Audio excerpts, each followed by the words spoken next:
The Rothschilds would only begin to appear as one of the great banking and financial families of Europe towards the end of the 18th century. For over 2 centuries, the Rothschild name has been synonymous with immense wealth, power, and influence. But behind the glittering legacy lies a story few know, a hidden layer of family life shaped by secrets older than their banking empire. What was carefully planned, quietly enforced, and rarely spoken of, has left lasting echoes through generations. The truth challenges everything we think we know about control, inheritance, and legacy. The wealth, the silence, and the 71%. The Rothschild family is a name that has become almost synonymous with wealth and influence. Their story begins in the late 18th century in Frankfurt, Germany, where Meyer Amschel Rothschild laid the foundation of what would become one of the most powerful banking dynasties in history. Starting with a modest coin and antique business, Meyer Amschel quickly recognized that money was not just a tool for trade, it was a tool for influence. He built relationships with powerful European leaders, including princes and nobles, offering financial services that extended far beyond ordinary banking. This ability to connect money with power set the Rothschilds apart from any other family of the time. Meyer Amschel had 5 sons, each of whom he sent to major European cities to expand the family business. One went to London, another to Paris, another to Vienna, one to Naples, and one remained in Frankfurt. This bold move created a network that spanned the continent. Each son established banks in their new cities, connecting the financial markets of Europe in ways that no other family had managed before. By the early 19th century, the Rothschilds were no longer just bankers. They were international financiers, trusted advisors to kings, and lenders to governments. Their loans helped finance wars, rebuild nations, and support industrial projects. The family's influence grew steadily during the Napoleonic Wars.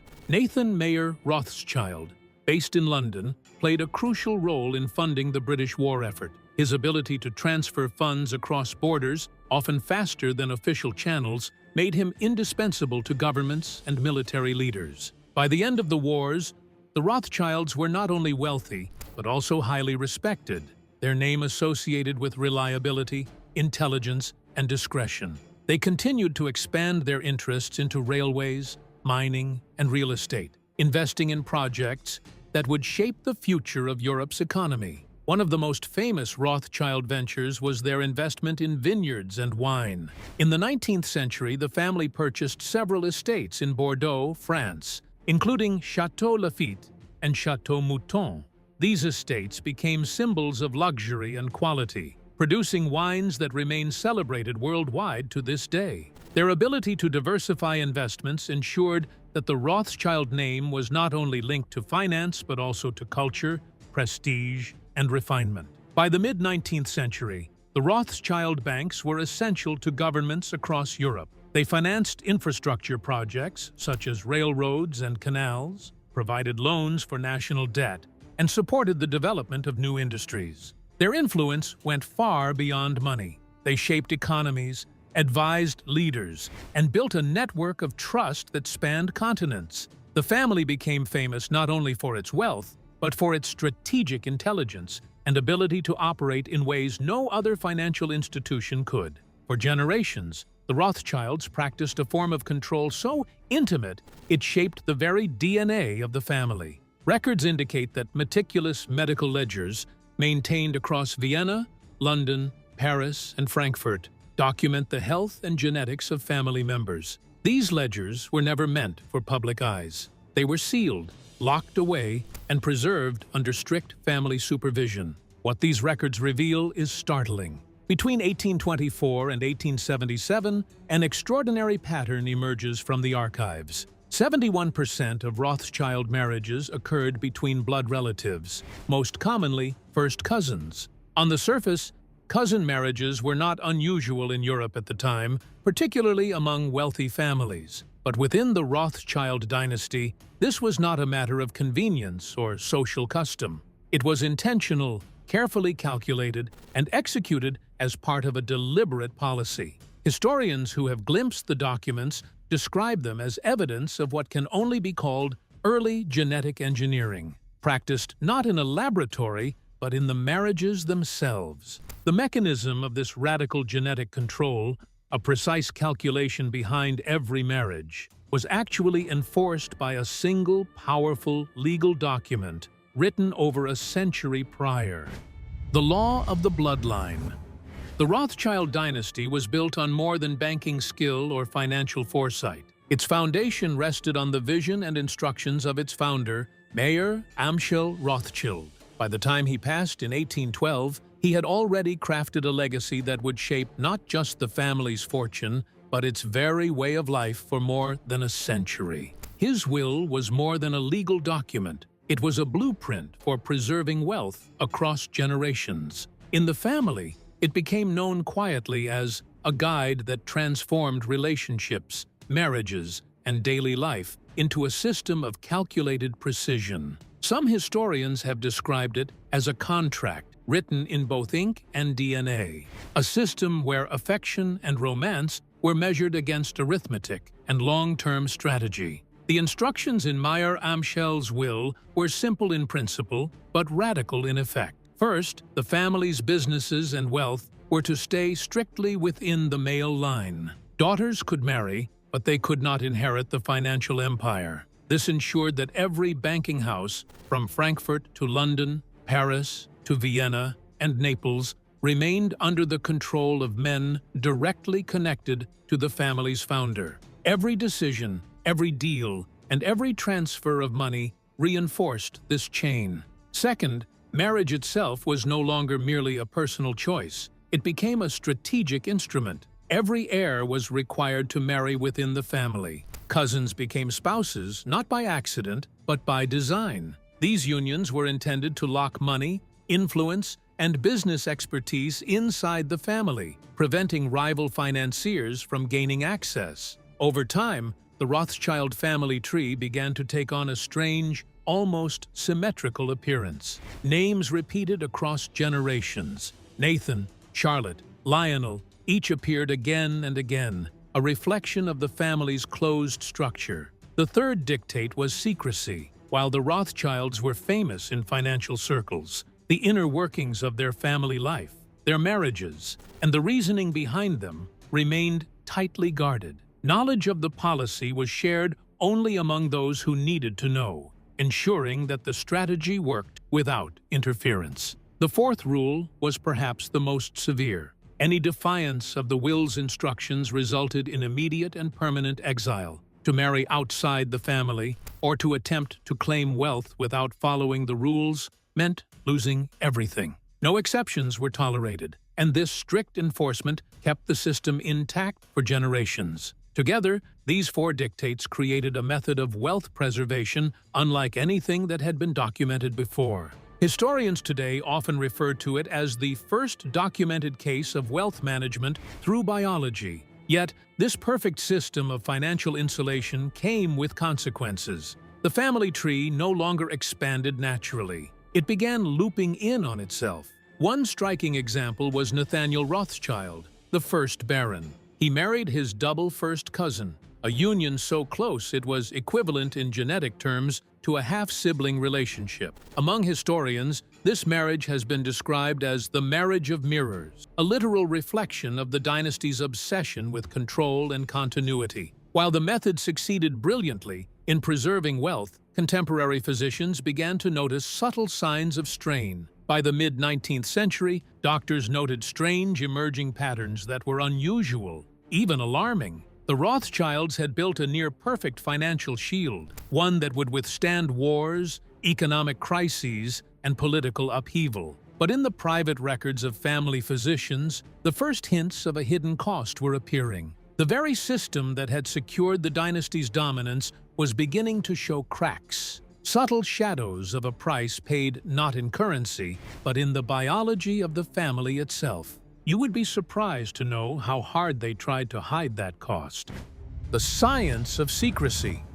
As the family expanded its influence across Europe, it faced a problem few other dynasties had to consider. The very strategy that had preserved their fortune, The repeated intermarriages within the family brought with it hidden costs. Certain hereditary conditions began to appear, and the Rothschilds understood that any public acknowledgement of these illnesses could threaten not only their reputation, but also the perception of their strength. From the earliest records, the family employed a form of restraint in language. Physicians who treated Rothschild family members were careful in their phrasing. Letters and reports describe symptoms in coded, almost clinical terms: unsteady temperament, hereditary melancholy, or frail constitution. These were not seen as weaknesses, but as careful measures to protect the family's image. Doctors learned to write in ways that communicated the truth to one another without revealing it to the outside world.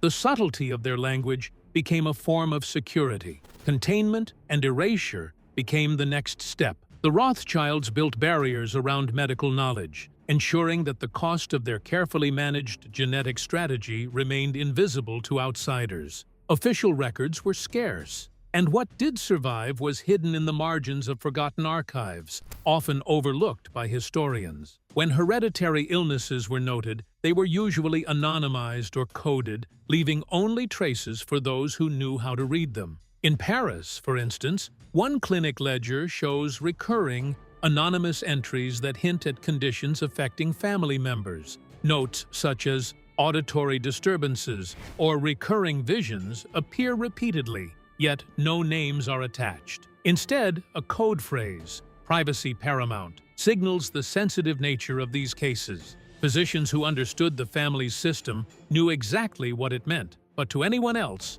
the notes were meaningless. This method ensured that medical knowledge could be shared within the inner circle while remaining invisible to the public. The Rothschilds did not rely solely on language and coding. They created an administrative system designed to eliminate paper trails entirely. Payments for medical services were often made without patients being formally recorded. Invoices were labeled as retainers, and entire rooms in clinics were rented under the guise of convalescence. Illnesses themselves were disguised with phrases like travel abroad or temporary retreat, allowing family members to receive treatment without any record that could compromise the family's image. Across Europe, a network of elite clinics followed strict policies ensuring that any Rothschild could receive care anonymously, provided they could afford it. This system of secrecy worked for decades. Generations of Rothschilds lived under its protection, and to the outside world,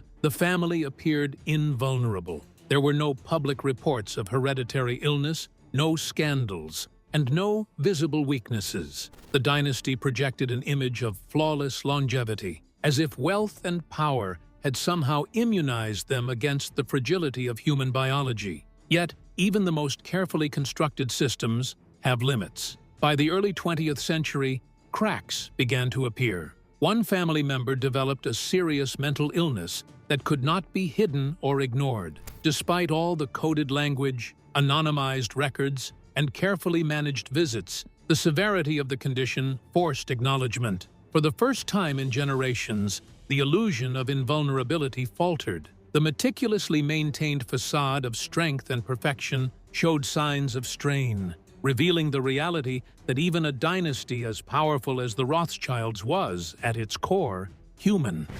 Liberty's quiet struggle.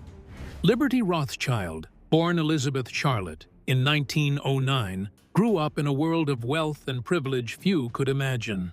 Her childhood was filled with grand estates, priceless artworks, and the quiet hum of scientific inquiry. Every corner of her life reflected the success of generations before her. She had access to the finest education, the most cultured circles, and the kind of opportunities that could shape extraordinary lives. Among her many talents, Liberty displayed a remarkable gift for art. Her talent was so pronounced that she won a scholarship to the prestigious Paris Conservatoire, a recognition that hinted at both her creativity and her determination. Yet, despite her privileged surroundings, Liberty's life was marked by a struggle that no amount of wealth could shield her from. In adulthood, she was diagnosed with schizophrenia, a condition that profoundly shaped her daily experience. The diagnosis came as a quiet revelation, one that she and the family approached with discretion.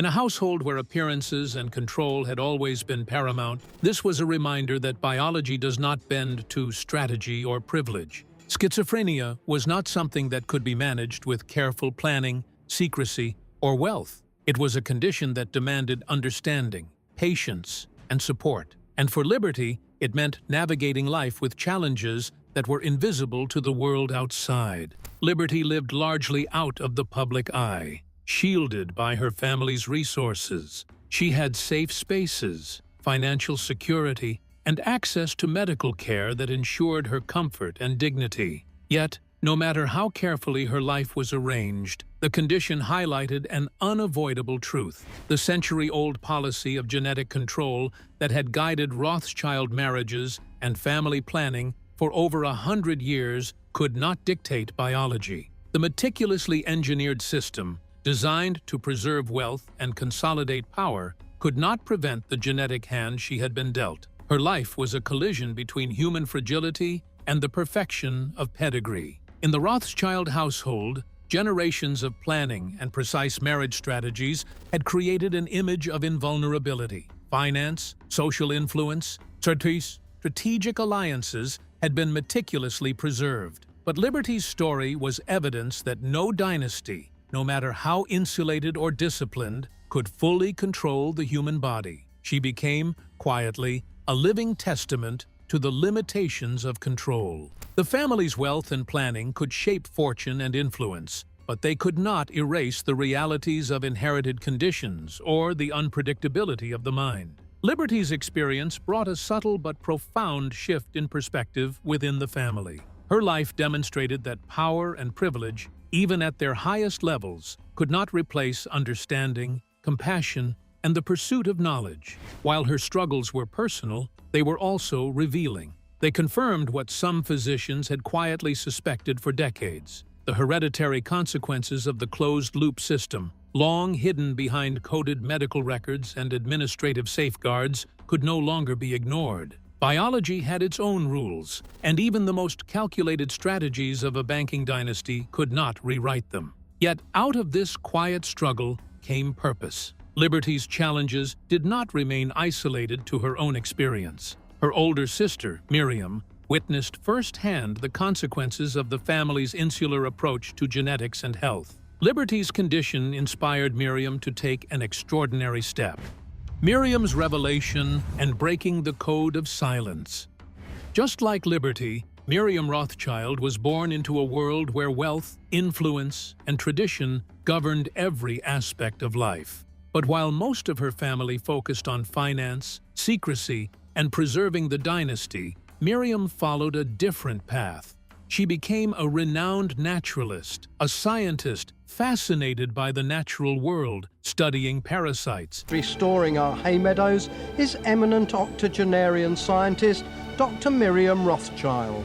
Animal behavior, and the mechanisms of inheritance. Her work often returned to a central theme: heredity, the transmission of traits, and the invisible rules that govern life. Yet, the greatest challenge she would face was not in the wild, but in her own family. In 1962, Miriam took an unprecedented step. In honor of her sister Liberty, who had been diagnosed and hospitalized with schizophrenia, she founded the Schizophrenia Research Fund. For a family obsessed with absolute privacy, this was extraordinary. It was a personal and public acknowledgement that a hereditary mental illness existed within the Rothschild bloodline. For generations, the family had managed knowledge of genetic conditions with coded language, secret ledgers, and anonymous medical visits. Miriam's decision marked a clear departure.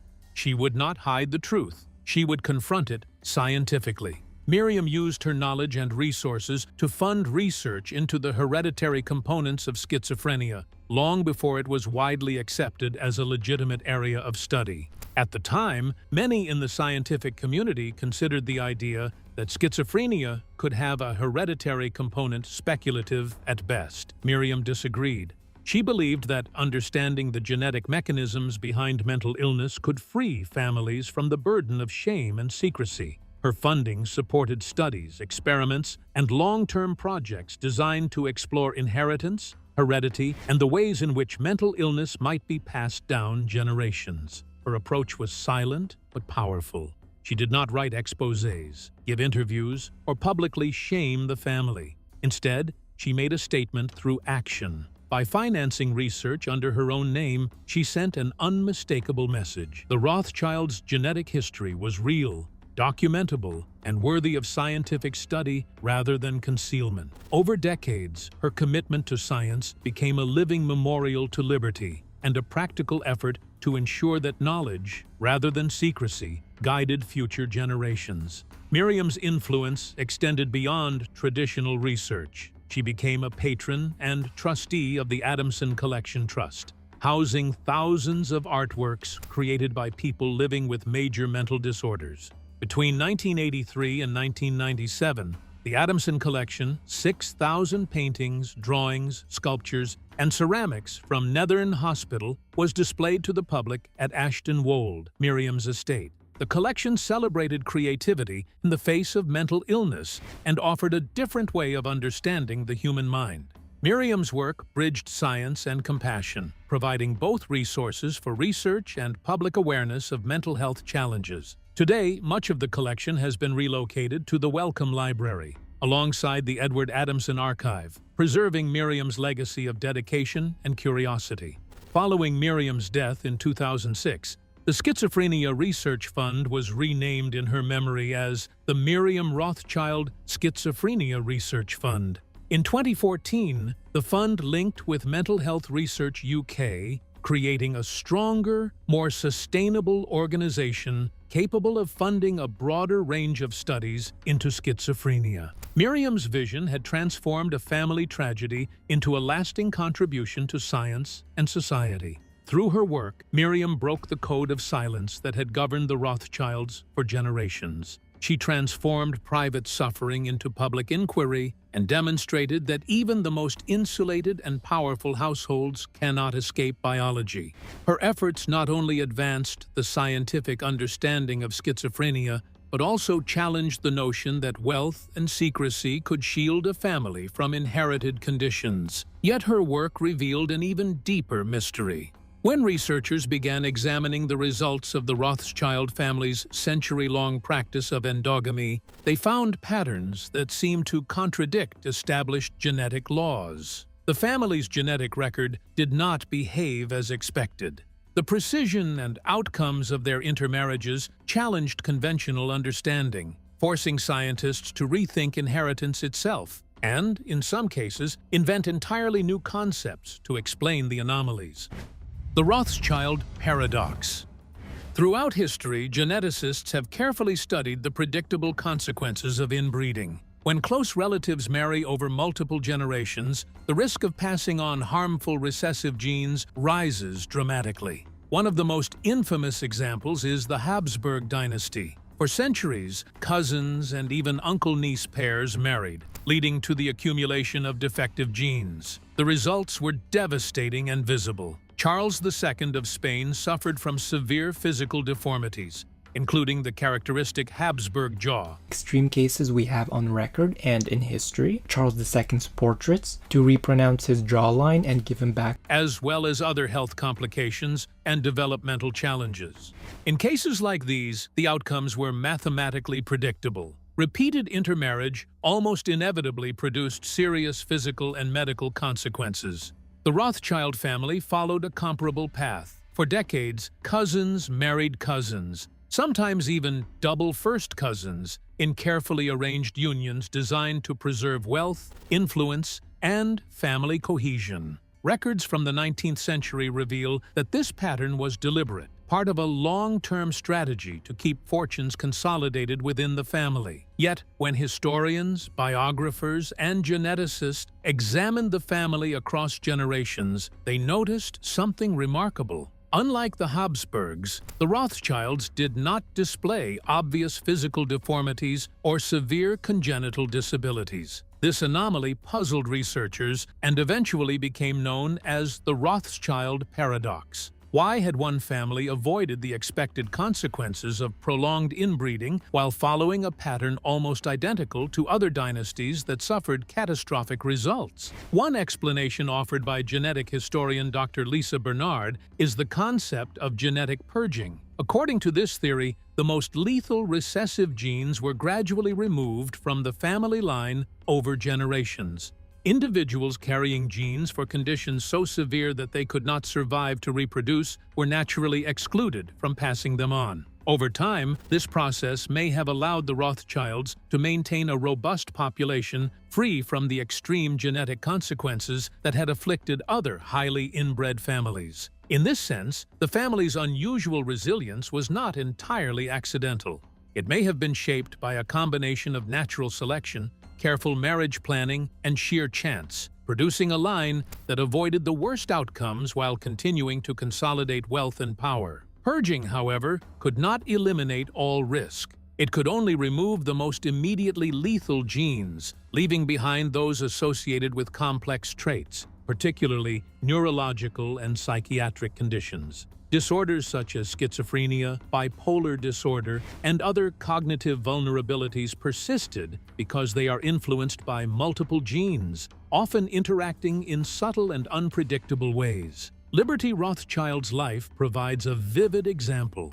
Her schizophrenia illustrates the hidden costs of inbreeding that remained invisible for generations. Biology, it seemed, could not be entirely tamed by strategy, and the consequences were often hidden until they appeared in mental or behavioral health. The story becomes even more intriguing when considering the dual nature of certain genetic variations. Some traits linked to psychiatric conditions are also associated with high cognitive function, creativity, and intellectual achievement. This means the very same genes that could predispose family members to mental illness could simultaneously contribute to extraordinary talents. Researchers studying the Rothschild family observed that the pattern of intermarriage may have amplified both genetic risk and exceptional ability. The same unions that concentrated vulnerability also concentrated brilliance, producing individuals capable of remarkable accomplishments in finance, science, art, and leadership. The Rothschild paradox remains a puzzle for scientists and historians alike. It shows that even the most carefully controlled strategies cannot fully predict or prevent the outcomes of human biology. Over generations, they created a unique combination of risk, resilience, and brilliance. The paradox has shifted the focus from merely understanding what happened within the family to questioning why such secrecy around these patterns persists more than a century later. Why, despite evidence of both vulnerability and brilliance, has the family maintained its privacy over generations? And what does this say about the intersection of power, biology, and legacy? The final vault. Over more than 2 centuries, the Rothschild family has become one of the most famous and powerful dynasties in modern history. Their name is often linked to extraordinary wealth, financial innovation, and sometimes even conspiracy theories. From the late 18th century onward, the Rothschilds built a European banking empire that rivaled entire nations. Financial markets around the world have been waiting on the bill. Company E.L. Rothschild and ran the merchant bank N.M. Rothschild. While some theories claim the family controls global finance or even influences wars, historians like Niall Ferguson note that their approach was far more pragmatic. For example, during the Napoleonic Wars, the Rothschilds carefully managed government bonds, protecting their wealth rather than recklessly influencing battles. They evolved from traders into skilled fund managers, watching over a vast portfolio of government debt and investments across Europe. Beyond banking, the Rothschilds left their mark on industries worldwide. One of their most famous ventures is winemaking. Over 150 years ago, Nathaniel de Rothschild purchased Chateau Branet-Mouton and renamed it Chateau Mouton Rothschild, while James Meyer de Rothschild acquired Chateau Lafite, now Chateau Lafite Rothschild. These estates, along with many others in France, North America, South Africa, and Australia, have become symbols of excellence in wine.